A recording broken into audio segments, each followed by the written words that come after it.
I promise you this.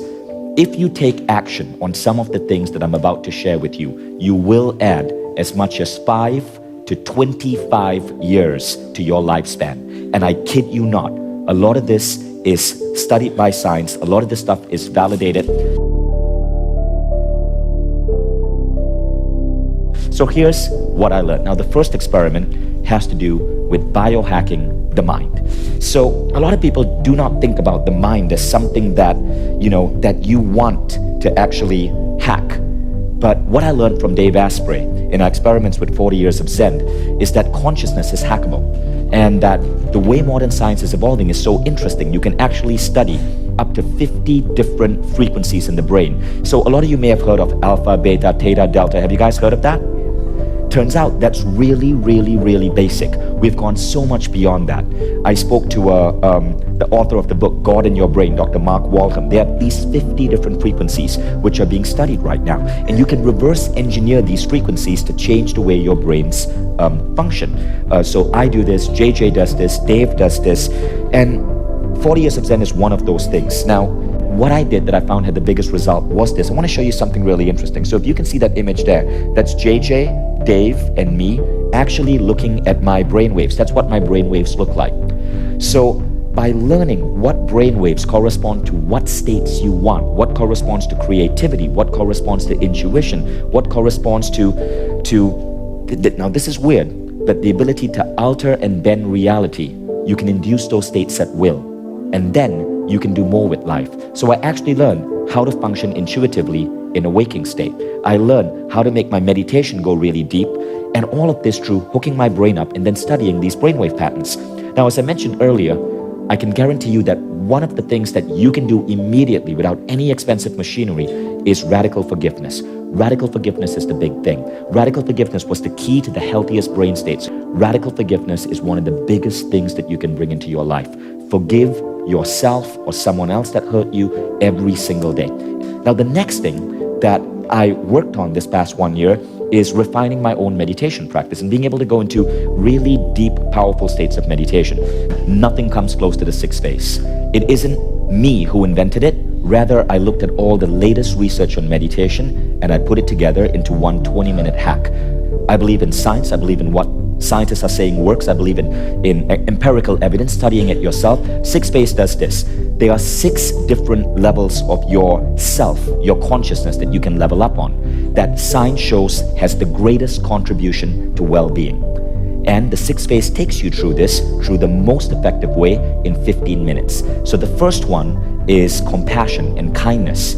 So in the first 2 to 3 minutes of the meditation, you learn a simple exercise that helps you create compassion with all of humanity. Now, when you do this, you find that over time, and over time I mean within a month, within 2, within 3 months, your idea of yourself changes.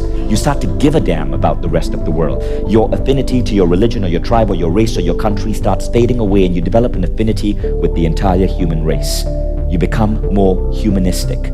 And that's the first thing that happens in phase 1. Then you go on to phase 2. Phase 2 is about gratitude. Science has shown that gratitude has the single largest correlation with human well-being than any other character trait.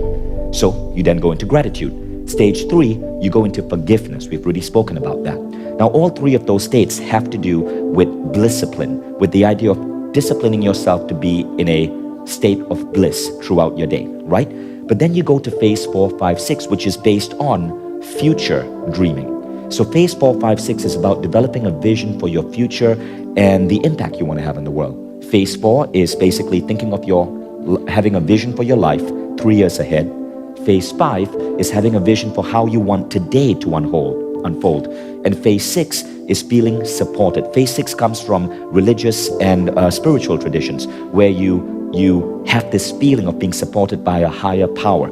Now, we string it all together, and in the book Code of the Extraordinary Mind, I included a bonus chapter where I explain this entire process. So you start with day 1 on compassion, day 2 on gratitude, but by day 7, you're able to string them all together and you have your meditation practice. And entrepreneurs who do this, their lives change. So next up, body.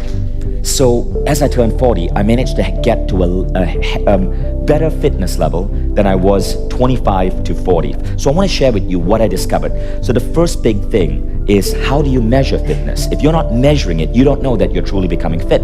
There are two really simple ways. One is resting heart rate. When I wake up in the morning, I check my resting heart rate and I try to keep it below a certain threshold. Now, I'm not going to share that number with you because it's different for different people, based on your biology, based even on your ethnicity, based on where you live and the foods you eat. But you should know your resting heart rate, and you should try to make sure that that isn't going higher. Higher actually means less fit. But the second thing I do is a simple concept called set points.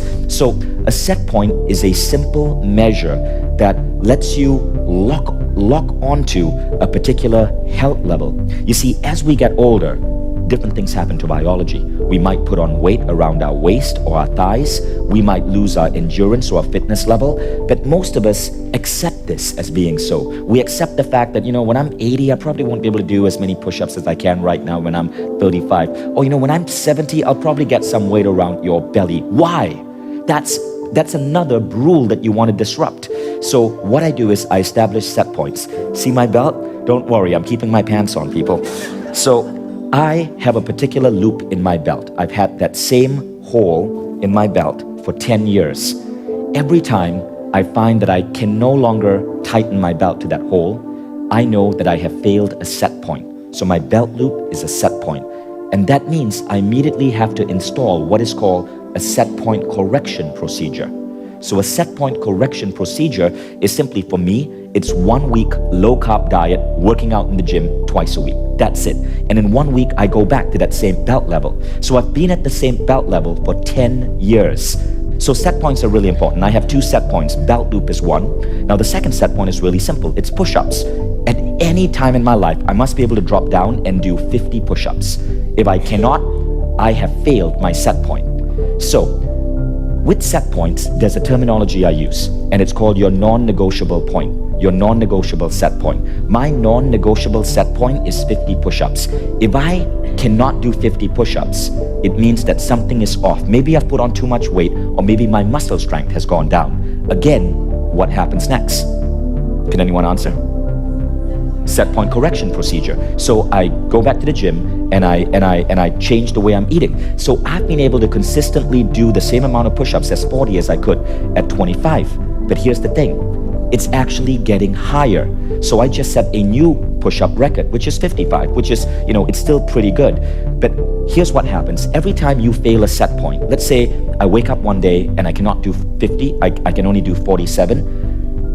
What happens is, not only must I correct myself to 50, I must level up by 1. So that's called a correction procedure. I must level up by 1. My new acceptable set point becomes 51. So over the last couple of years, I've gone from 50 push-ups to 51. You see, our brains are really interesting when we fail. So if I set a goal for 50 and I only do 47, you feel like a failure.